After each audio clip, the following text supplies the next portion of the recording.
everyone. Welcome to another episode of Real Talk. I am here with Stephanie Newbold, who is one of my dear friends, and I'm super excited to have her on here today. I'm not sure if she calls me a dear friend because I think we all get on each other's nerves sometimes, but her and I have an amazing relationship, and she's one of my really good photography friends just because she's always somebody that's super caring and an amazing photographer when it comes to senior spokesmodels programs as well. So super stoked to have her on here today. So welcome to this episode of Real Talk. Hi, Sean. Hey. So first off, kind of give everybody a little background about kind of who you are, kind of what your business is, where you're based, that sort of thing. Okay. I am obviously Stephanie Newbold. I am a senior portrait photographer based in Tucson, Arizona. I've been in business for about 10 years. And for the last 5 years, exclusively photographing high school senior girls. I love it. And so, basically, I think we met probably, 2 or 3 years ago when I was down in person for the first time when I was down in Phoenix. Right. And Stephanie drove like an hour and a half to come get tacos or fajitas or something like that. And it was like 5 minutes, Sean. Yeah. No. It was like an hour and a half. But awesome. Well, first off, kind of give the people a bit of background too about kind of your photography business. So you're based in Tucson. You actually started with doing family photography. And I kind of wanted to hear a little bit about your backstory because when you started your family photography, that really almost evolved really quickly into your senior work and now what you do exclusively. So kind of tell us a little bit about that story. Sure. Yep. I started out with families and kids, and I absolutely loved it. I wanted to be more of a boutique family and child photographer and bring the luxury client experience to those kinds of clients. And I started looking around to try to find some education for that. And the person I found was Amanda Holloway, who is also a dear friend of mine. And what I liked about that was not necessarily the seniors because I had no interest in photographing seniors at all, but I loved her business model and I loved that luxury experience that she provided for her clients. So I signed up for her kitchen sink workshop, and about a day into that workshop, I fell in love with photographing high school senior girls, and that's what I decided I wanted to do. So I came back to Tucson and proclaimed myself Tucson's premier senior portrait experience, even though I had absolutely no portfolio, no client base, and nothing to back that up. So I had to get it in gear pretty fast. Fake it till you make it, right? Exactly. It's not what you do, it's what people think you do. Seriously. So what made you fall in love with senior photography? Was it maybe working with the younger individuals, or what was it? A couple of things.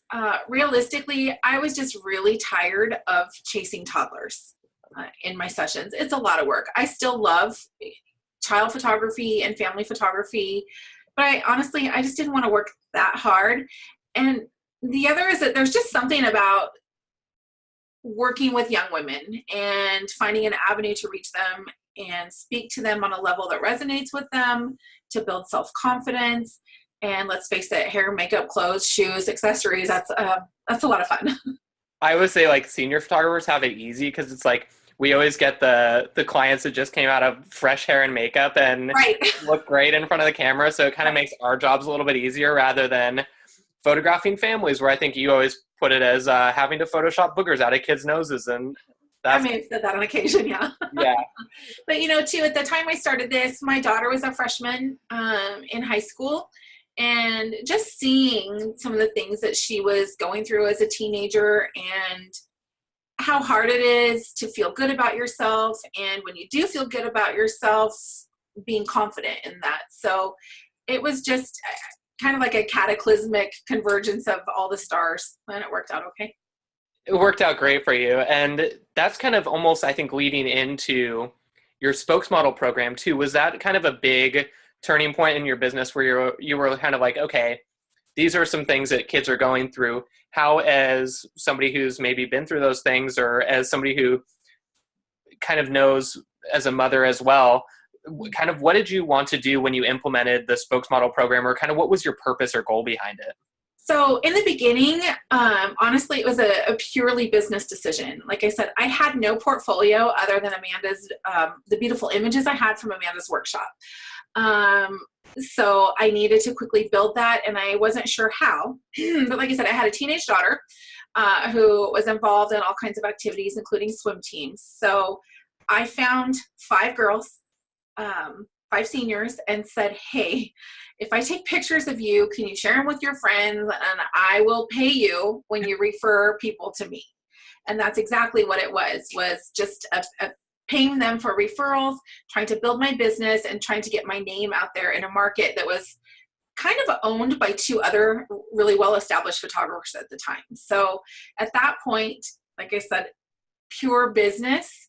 But as that year went on and spending time with those girls, and I did spend a lot of time with them because I had to let them know about me and what I do and why I wanted to do it this way, because no one was doing hair and makeup. No one was doing a full-blown 2-hour, multiple location, lots of change clothes session for them. So it was really new. So spending time with those girls and helping them make new friends with each other was huge. It's a huge part of that. And since then, your spokesmodel program really has evolved into not just a business model, but really something that's a little bit more relationship. And I think you call it the relationship-based senior rep program. So give us a little bit of detail about that, or kind of how that came about. Sure. How it came about was, paying for referrals in the beginning, to be honest, was a great way to launch my business in a market that I did not have a foothold at all. So that worked out really well as far as raising brand awareness and letting people know who I was. But as the years have gone on, and my boutique client model has evolved, I have more of a high-end client, a luxury client, if you will, and paying them cash for a referral wasn't anything that was motivating or incentivizing for them to actually refer me. So it just kind of grew into learning what these teenagers want, what makes them tick, what makes them happy, what makes them want to rep my brand. And that it is all relationship based. It's having good relationships with those girls in a way that you're not preachy, and then you're not, trying to be hard to be the cool mom or living vicariously through them, but in a way that's genuine and caring about them. And then also fostering an environment where they have relationships with each other, meeting new girls and guys. I have 2 guys this year on my team. Meeting new seniors. Those 2 guys are me and Thomas. Yeah, they are, to be honest, let's face it. No, but helping them meet friends from other schools, and then also fostering a relationship with our community. Yeah.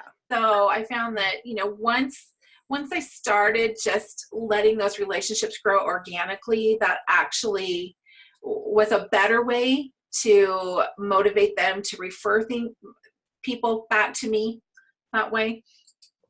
Yeah, and I think that comes down to just giving them an amazing experience where they naturally want to tell their friends about you, That's exactly it. Yeah, and I think a lot of photographers that maybe are just getting started with a senior rep team or getting started with seniors make the mistake where they think that, oh, well, if I pay them, then they're going to talk about me all the time.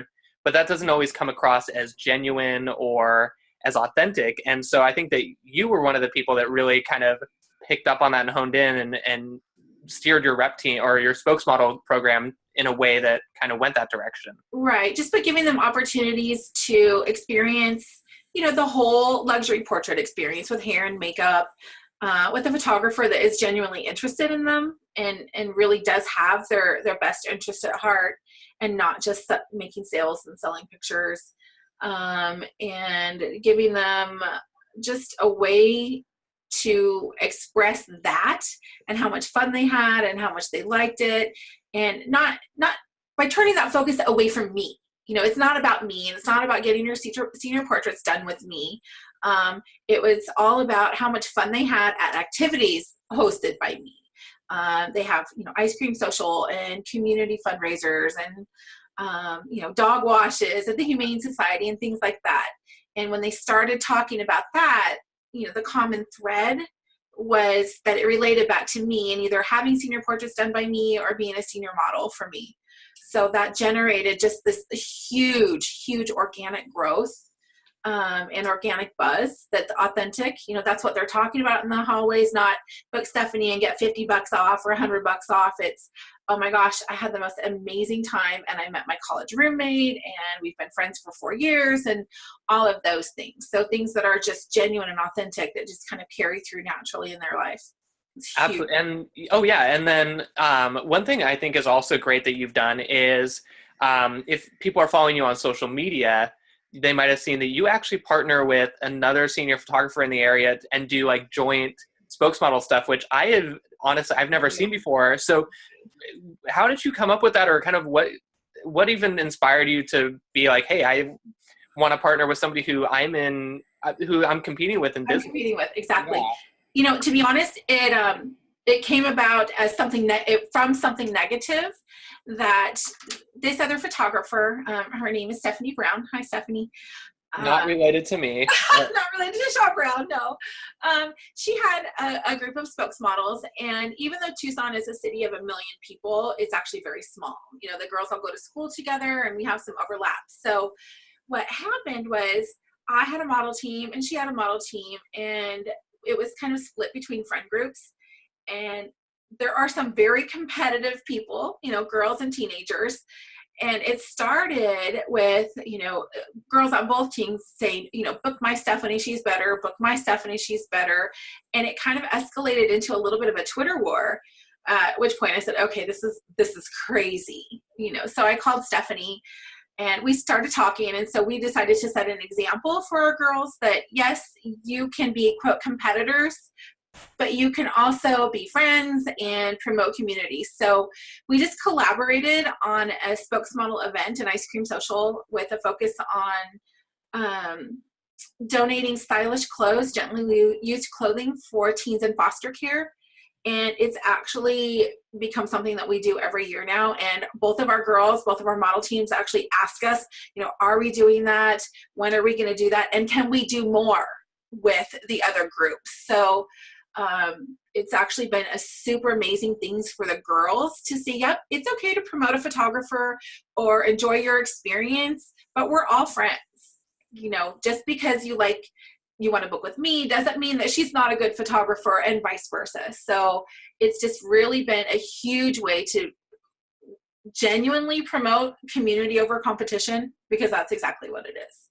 Yeah, and I think you're one of the individuals that does that best. I think it was maybe a few years ago where I even just like leaving a comment on my Instagram where it was like, oh my goodness, like Stephanie Newbold commented on my photo, and it was like kind of like a total like fanboy moment over it. But you're one of those people like I think always has reached out. So kind of what advice do you have for those photographers that might be on the fence where they're like, oh, I'd really like to get to know the other photographers in my market or my area? Kind of what steps would you say to take, or advice that you would give them? Don't be scared.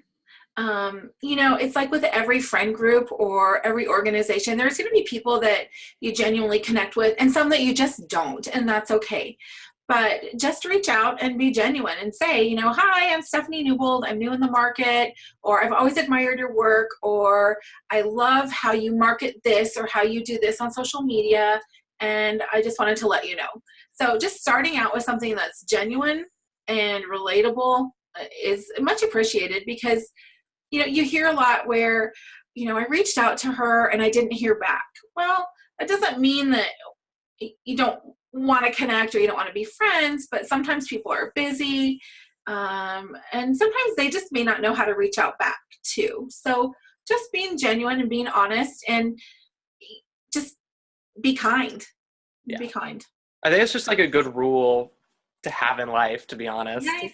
Yeah. I actually have this little thing on my desk right here that I kind of remind myself. I don't know if you can see it. Stay humble, work hard, be kind. So sometimes we get so busy that we forget that not to be nice, but just to be social. Like me, I'm, you know, snippy with you, Sean, I'm busy. You know, I mean, I text you back right away, and I don't mean it. I don't mean to be mean, but it's like, okay, I'm busy and I forget. So we just have to remember. I think we've all been there, though.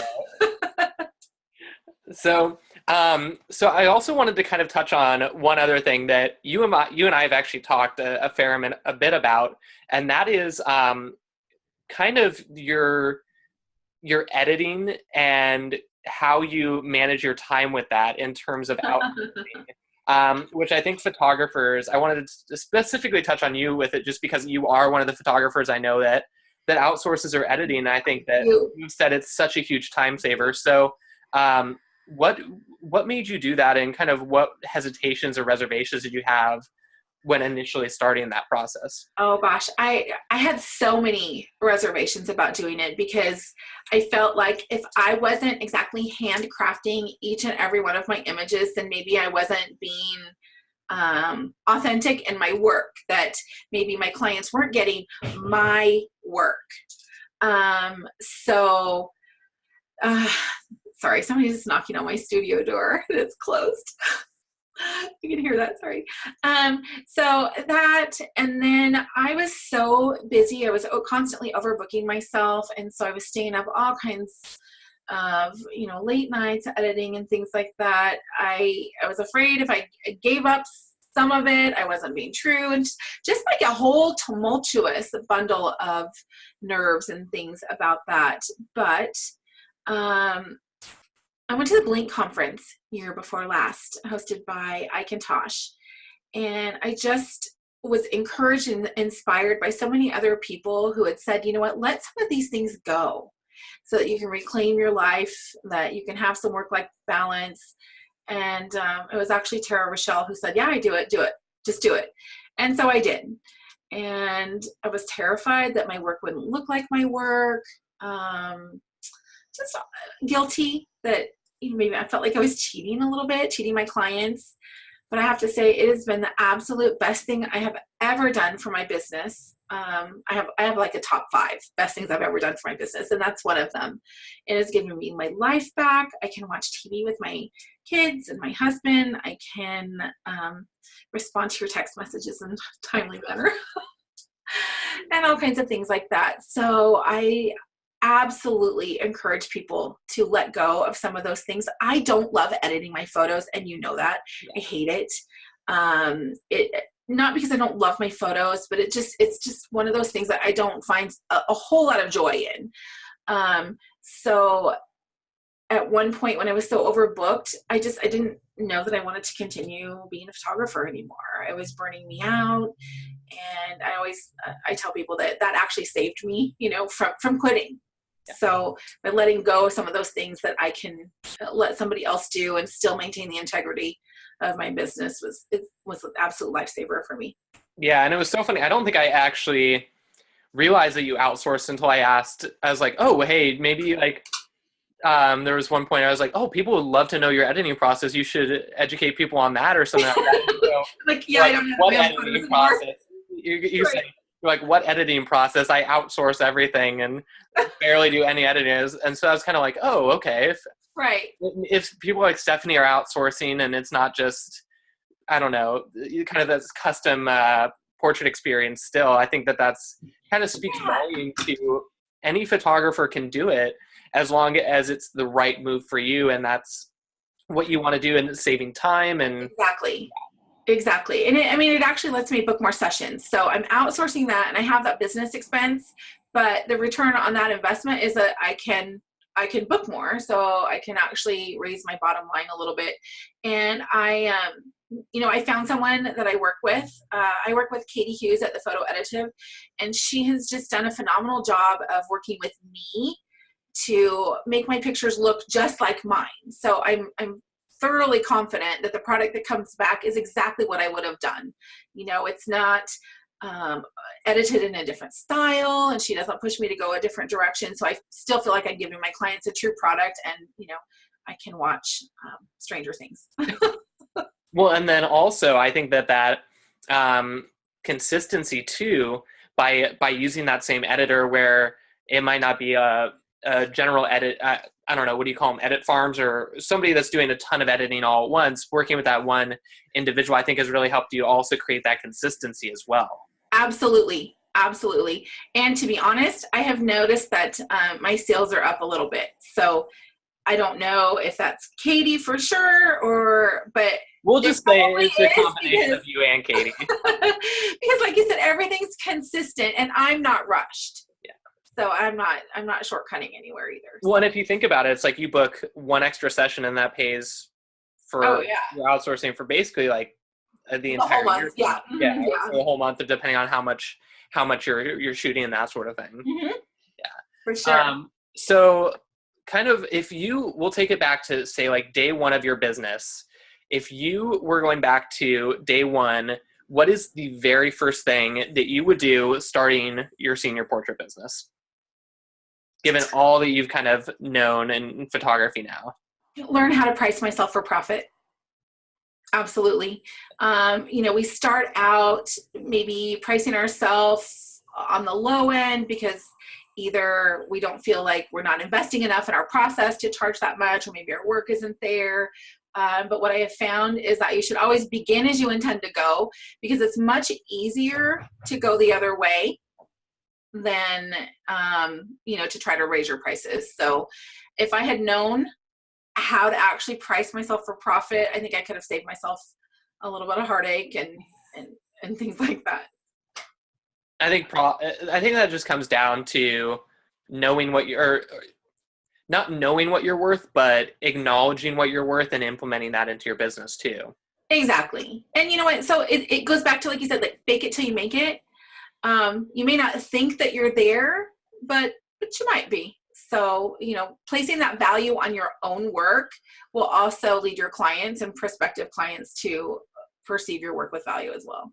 Yeah, absolutely. And then kind of the last thing that I want to touch on is going back to kind of when you started your business, going from a family photographer to a senior photographer. You actually contacted I guess like an agency to kind of work on your rebranding. So what role do you feel like that played in taking your business from one genre or even one price range to kind of that premier senior portrait experience that you try to instill in every client that kind of walks through your door?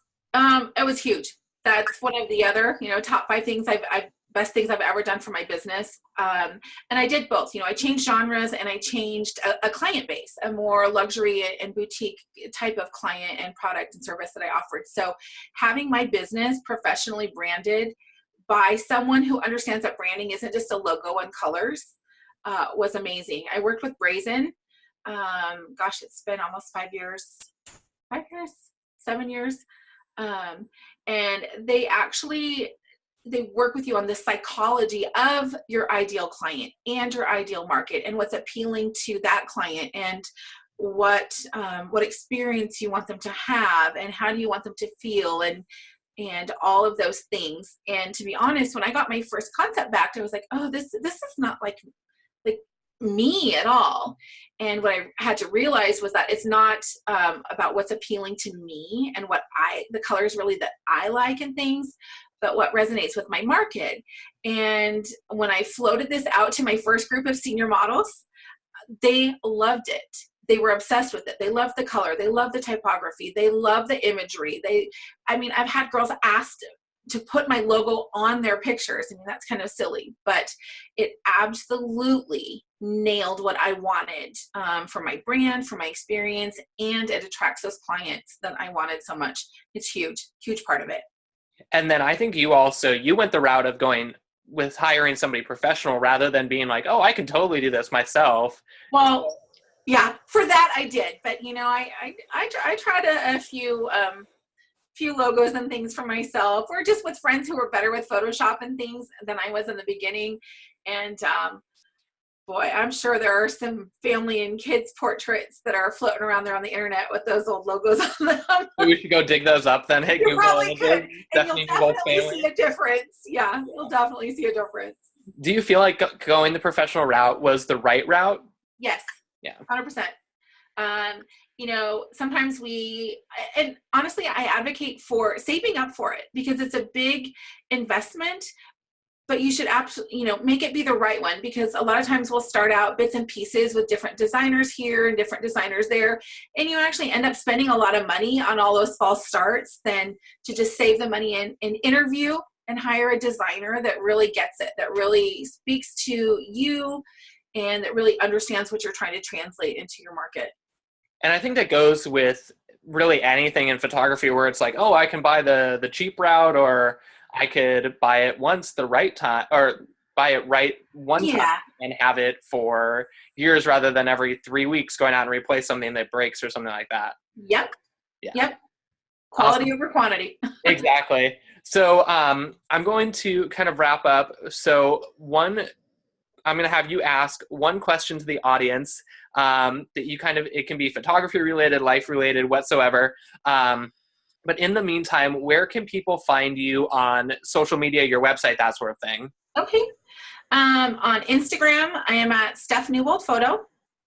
And my website is stephNewboldSeniors.com. And that's amazing, where I have by the way. What's that? NewboldSeniors.com, which looks amazing, by the way. Oh, thanks. That's my new shop site. So I actually have I have 2 sites going right now. I've also got StephanieNewboldSeniors.com. So I needed to build a shop site for my senior rep product. So I'm living 2 lives right now, but eventually they'll both integrate. I love it. Awesome. So if you guys are joining us on YouTube, make sure to hit the subscribe button down below. We're going to be putting out these throughout the course of 2018. So be sure to follow along for listening to other guest speakers on an array of topics that they'll be covering. And if you guys are watching on the Senior Style Guide blog, welcome to that as well. Make sure to keep an eye out on the Senior Style Guide Facebook page for when we'll be posting updates for when these go live as well. But for now, we'll wrap up with Stephanie Newbold. So what is one question that you want to ask the audience that they'll leave an answer down below in the comment section below? I think maybe since senior rep programs and senior models are such a huge, important part of my business, I would love to know what's the one thing that doesn't work in your model program, and what would you need to help that? So that's 2 questions, but one. I like it. So the question was, what isn't working for your model program, and what do you need to help fix that? Yep. Perfect. I love it. Awesome. Well, I know this is like Stephanie's busy season. We basically kind of operate on different cycles, where it's like I'm super busy in the summer. She gets to take some time off during June and July, or July and August, when it's like 150 degrees in Tucson. And melt your face off hot. Yeah. So thank you so much for taking the time to sit down and chat today. So thank you again. Thanks for having me, Sean. Super awesome. Thank you again. And for everybody watching, we'll see you guys on the next episode of Real Talk. Bye. Yeah.